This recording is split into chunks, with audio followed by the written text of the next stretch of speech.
Hello, and welcome to Pilgrim Lutheran Church and School's virtual Sunday School. This week, we're doing a reading from Luke 24, and it's very similar to the reading that we did last week from John 20.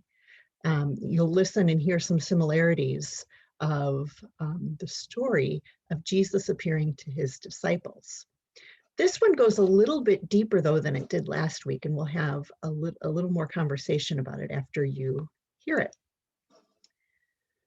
it. Jesus appears to his disciples.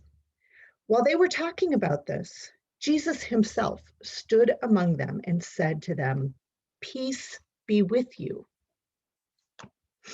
They were startled and terrified, and he thought that they were seeing a ghost. He said to them, "Why are you frightened? And why do doubts arise in your hearts? Look at my hands and my feet. See that it is I myself. Touch me and see me. For a ghost does not have flesh and bones, as you see that I have." And when he had said this, he showed them his hands and his feet. While in their joy, they were disbelieving and still wondering, he said to them, "Have you anything here to eat?" They gave him a piece of broiled fish, and he took it and ate it in their presence. And then he said to them, "These are my words that I spoke to you while I was still with you, that everything written about me in the law of Moses, the prophets, and the Psalms must be fulfilled." Then he opened their minds to understand the scriptures, and he said to them, "Thus it is written that the Messiah is to suffer and to rise from the dead on the third day, and that repentance and forgiveness of sins is to be proclaimed in his name to all nations, beginning from Jerusalem. You are witnesses of these things, and see, I am sending upon you what my Father promised. So stay here in the city until you have been clothed with power from on high. So when we listen to that, we hear a couple things that we heard last week, right? We hear Jesus says, "Peace be with you." And we also hear that at the beginning of Jesus's appearance, the disciples are frightened and terrified. And so Jesus shows them his wounds to prove that it's him, and they believe. And so we do hear about Jesus suffered before we got the good news of his rising. And the good news was what? It's not just that Jesus rose from the dead, but the good news was a gift for all of us, of all nations. Did you hear what it is? It's the repentance and forgiveness, that we are all forgiven. We all got a completely blank slate to start fresh.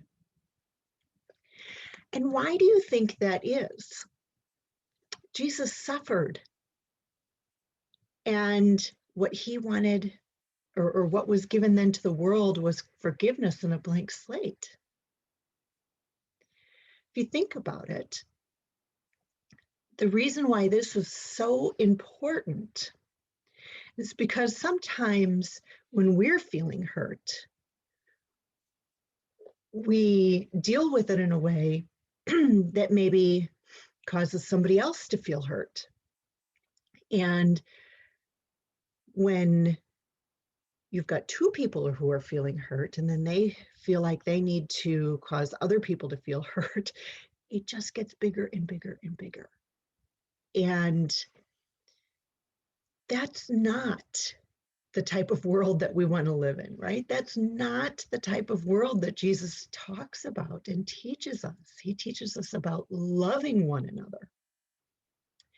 And so if even despite this big, great suffering that Jesus experienced, We are all given the gift of forgiveness, and we start with the blank slate, and our hearts can be new.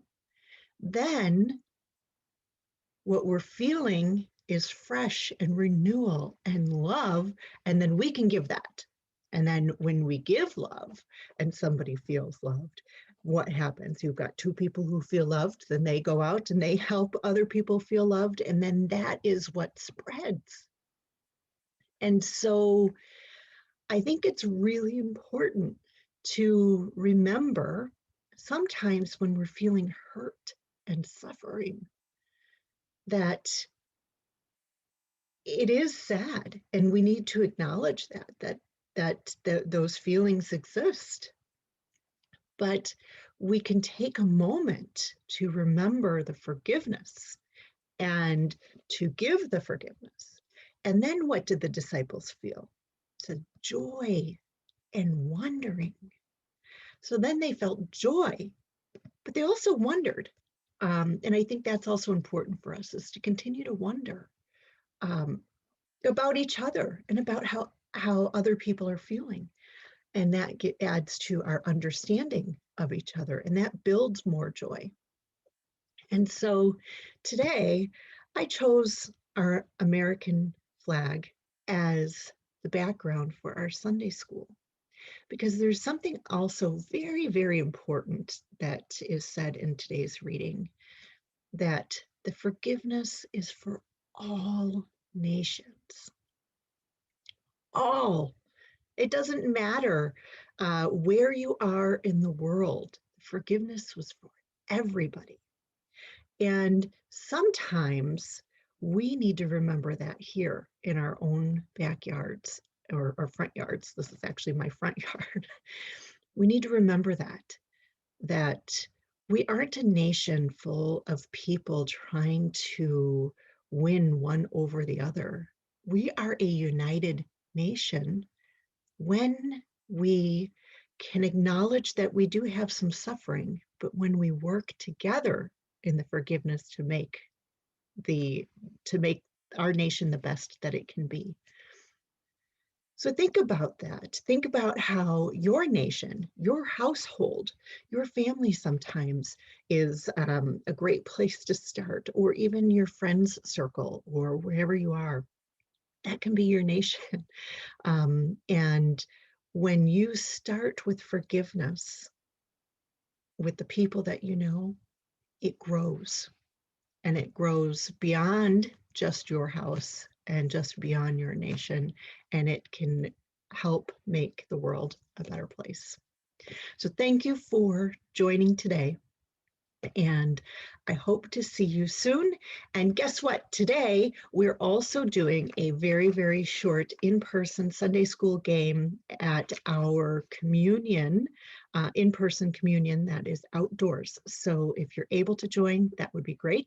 And we're hoping to do more of that as our nation continues to heal and reopen from the pandemic. So we'll see you soon.